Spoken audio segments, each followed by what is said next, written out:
அமெரிக்காவில் சொந்தமாக ஒரு வீடு வாங்கணுமா? அப்போ அந்த வீடு எப்படி இருக்கும்? வாங்க பார்த்துருவோம். இந்த வீடு வந்து ஓப்பன் ஹவுஸ்னு போட்டிருக்காங்க. ஓப்பன் ஹவுஸ் அப்படின்னா அந்த வீடை நம்ம சுற்றி பார்த்து வாங்கலாம் அப்படின்றது தான் அர்த்தம். உள்ள நுழைஞ்சதும் ஒரு பார் செட்டப்பில் ஒரு ரூம் வச்சுருந்தாங்க. லெஃப்ட் சைடில் கிச்சன். இது வந்து ஒரு கெஸ்ட் லிவிங் ரூம் மாதிரி வச்சுருக்காங்க. கீழே வந்து இந்த மாதிரி ஒரு பெட்ரூம் வித் அட்டாச்சு பாத்ரூம். அதுக்கும் கீழே பார்த்தீங்கன்னா பேஸ்மெண்ட் அப்படின்னு ஒன்று வச்சுருப்பாங்க. இந்த இடத்துல நம்ம என்ன வேணாலும் விளையாடுறதோ இல்லை திங்ஸ்லாம் வச்சுக்கிறதோ பண்ணிக்கலாம்.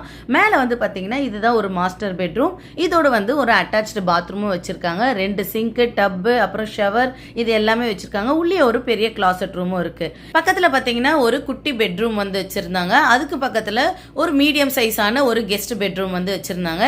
இந்த 2 பெட்ரூமுக்குமே அட்டாச்சா ஒரு பாத்ரூம் இருக்கு, காமன் பாத்ரூம். பேக் யார்டு வந்து பாத்தீங்கன்னா ஊஞ்சல்லாம் வச்சு அதுக்கப்புறமா ஃபயர் பிளேஸ் இது எல்லாமே வந்து சூப்பரா வந்து ஒர்க் பண்ணிருக்காங்க.